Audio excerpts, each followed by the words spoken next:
ఈ మధ్య మనందరినీ కలిచివేస్తున్న సంఘటన అని చెప్పొచ్చు.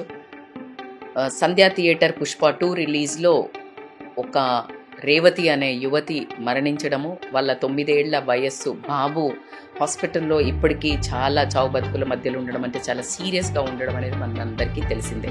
కానీ దీని గురించి ఆలోచించంటే చాలా బాధాకరమైనది. దీని మీద అల్లకల్లోలం రేగుతుంది. అంటే హీరోని అరెస్ట్ చేయటం కానీ లేకపోతే ఇలాంటివి చాలా జరుగుతున్నాయి.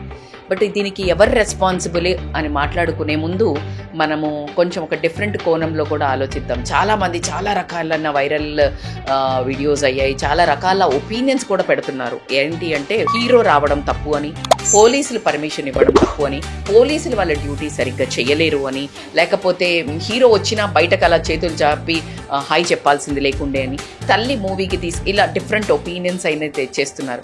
బట్ కంటిన్యూస్గా మనం ఆలోచించాలి అంటే మనం ఎప్పుడు కానీ కంట్రోలబుల్స్ నాన్ కంట్రోలబుల్స్ మాట్లాడాలని చెప్తుంటాను నేను. కంట్రోలబుల్స్లో ఏమున్నదండి, మన చేతిలో పోవడం తప్ప ఒప్ప అని ఇప్పుడు మనం మాట్లాడేది రాంగా రైటా అనేది అంటే మన కంట్రోల్లో ఏముంది, మనం ఎక్కడికి వెళ్ళాలి కానీ తల్లిదండ్రులు మాత్రమే నిర్దేశించగలుగుతారు. అంటే అర్థం ఏంటి అని అంటే ఆ బాబు అల్లు అర్జున్ గారికి అంటే పుష్ప సినిమాకి చాలా పెద్ద ఫ్యాన్ అంట. అంటే వాళ్ళ నాన్నగారు తర్వాత చెప్పారు ఎన్నో సార్లు చూశాడంట. ఇంట్లో కూడా వాటి మీద రీల్స్ చేయటము, అలాగే పుష్ప అనే రీల్స్ చేయటము, వాళ్ళ ఇంట్లో ఆ బాబుని పుష్ప అని పిలుస్తారంట. మీరు ఒక్కసారి ఆలోచించండి. పిల్లలు ఎలాంటి వాళ్ళు అంటే ఖాళీ ఒక స్లేట్ అంటే పలక లాంటి వాళ్ళు.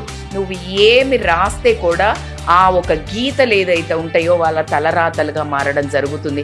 మీరు చెట్టుకి మంచినీళ్ళు పోసినా పీల్చుకుంటుంది, విషం నీళ్లు పోసినా కూడా పీల్చుకుంటుంది. అలా పీల్చుకున్నంటే స్పాంజ్ లాంటి వాళ్ళు పిల్లలు. కానీ మళ్ళీ అది పిండితే మీరు ఏది పీల్చుకుంటే అదే బయటకు వస్తుంది అని అంటారు. ఎగ్జాక్ట్లీ అదే రకంగా జరిగింది ఇక్కడ. మీకు మూవీ చూసి వచ్చిన తర్వాత అసలు ఫస్ట్ ఆఫ్ ఆల్ మూవీ చూపించినప్పుడు ఆ మూవీ క్యారెక్టర్లో నో డౌట్ అల్లు అర్జున్ గారు అద్భుతమైన నటన, ఎక్స్ట్రాడినరీ డైరెక్షన్, ఎక్స్ట్రాడినరీగా తీశారు. దాంట్లో తీసుకోవాల్సింది ఏంటి, స్టోరీ ఏంటిది అనేది మనకెవరికి అర్థం కాలేదు. కానీ అట్ ద సేమ్ టైం పిల్లలను అసలు ఆ సినిమాకి తీసుకెళ్లడము ఒకటి. ఎందుకు అంటే మీకు ఇక్కడ సమాజంలో చుట్టుపక్కల స్కూళ్ళల్లో చుట్టుపక్కల పిల్లలు ఎంతో అంటే చాలా ఇన్ఫ్లుయెన్స్ చేస్తారు. కానీ వీటన్నిటికంటే మూవీస్ కానీ సోషల్ మీడియా కానీ చాలా ఎక్కువ ప్రభావితం ఉండడం జరుగుతుంది వాళ్ళ మనస్సుల్లో. సో ఇలాంటి మూవీకి క్యారెక్టర్కి తీసుకెళ్ళి మళ్ళీ అసలు అది పెద్దవాళ్ళు చూసే సినిమాని ఒకసారి చూపించడమే కాకుండా చాలాసార్లు చూశాడు అని చెప్పడము, అలా కాకుండా ఆ క్యారెక్టర్ తోటి ఇక్కడ అల్లు అర్జున్కి ఫ్యాన్ అవ్వడం తప్పు కాదండి, ఆ క్యారెక్టర్కి ఫ్యాన్ అవ్వడము, అదే రీల్స్ చేస్తా అనడము, అందులో జీవించినట్టు ఉండడము, ఆ పేరు పెట్టి మీరు పిలవడం అనేది ఎక్కడి వరకు కరెక్ట్ మీరందరూ కూడా చెప్పండి.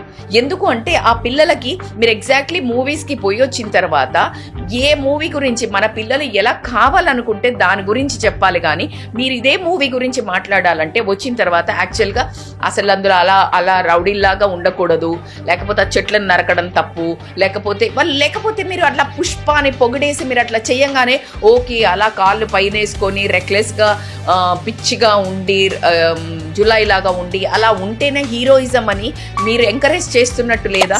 ఒక్కసారి ఆలోచించుకోండి. పిల్లలు చేసిన యాక్ట్ని మీరు అక్కడికక్కడే ఖండించాలి అంటే మీకు చాలా మంచి మూవీస్ కూడా ఉన్నాయి కదా, ఎక్స్ట్రాడినరీ దేశభక్తి మూవీస్ ఉన్నాయి, ఒక కుటుంబంలో ఎలా ఉండాలి అని చెప్పిన మూవీస్ ఉన్నాయి, మనకి అలవైకుంఠపురం ఉన్నది. మీరు ఒక్కసారి ఆలోచించండి. అదే మీరు చాలా మూవీస్ కూడా తీసుకుంటే ఇప్పుడు మనకు అమరన్ వచ్చింది కదా, అమరన్ మూవీ కానీ ఇంకేదైనా ఇట్లా చాలా బలగం చెప్పుకోవచ్చు.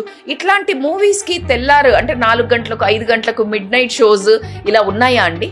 లేవు కదా. అలాగే ఇప్పుడు ఏ మూవీకి ఎలా రియాక్ట్ అవ్వాలి అని ఎవరో బయట చేసిన దాన్ని మనం ఏది ఆపలేము.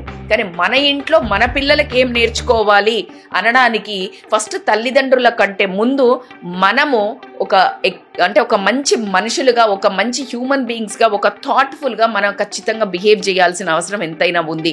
ఈరోజు నేను కొంచెం కటువుగా మాట్లాడుతున్నట్టు తల్లిదండ్రులకు అనిపించినా ఒక్కసారి ప్రతి ఒక్క తల్లిదండ్రులు ఆలోచించుకోవాల్సిన అవసరం ఉంది. పిల్లలు ఎప్పుడైతే ఏదైనా రాంగ్ దాన్ని వాళ్ళు చేస్తున్నప్పుడు మీరు ఇమీడియట్గా ఖండించడమో, లేకపోతే అది రాంగ్ నాన్న, అది తప్పు, అలా కాదు, వీళ్ళు హీరోసు, దేశభక్తిగా మొన్న అమరన్ సినిమా వచ్చింది, దాంట్లో అతన్ని కదా మనము ముకుంద్ అని పిలవడము, ఇలాంటివి చేస్తే కదా ఓ ఇది ప్రౌడ్ అనే ఒక హీరోని మనం తీర్చిదిద్దినట్టు అవుతుంది. సో కాబట్టి ఏం నేర్పాలి ఏం నేర్పొద్దు అనేది తల్లిదండ్రుల నిర్దేశికంతో ఉంటుంది. వాళ్ళు మూవీస్ చూస్తారు కావచ్చు, మీరు దానికి ఇంకా కన్ఫర్మేషన్ స్టాంపింగ్ లాగా దాన్ని పిలవడం కానీ దాన్ని ఉచ్చరించడం కానీ దాన్ని గ్రేట్ అనుకొని 10 సార్లు పిలవడంతో ఏమవుతుందంటే వాళ్ళకు ఇదే హీరోయిజం అనుకొని కూడా నేర్చుకోవడం జరుగుతుంది. బట్ ఈరోజు ఏమి జరిగినా కానీ ఆ తల్లి ప్రాణాలను మనం వెనక్కి తీసుకురాలేం. కాబట్టికే ఖచ్చితంగా ఈ బాబు త్వరగా కోలుకొని చాలా మంచిగా అయి ఒక మంచి రియల్ లైఫ్ హీరోగా మారాలని మనస్ఫూర్తిగా కోరుకుంటున్నాను.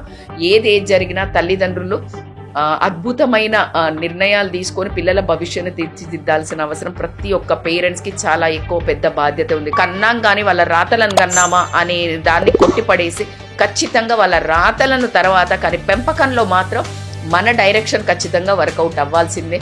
సో ఒక్కసారి ఆలోచించి చూడండి. ఏమైనా నేను తప్పుగా మాట్లాడి ఉండుంటే ఖచ్చితంగా క్షమించండి.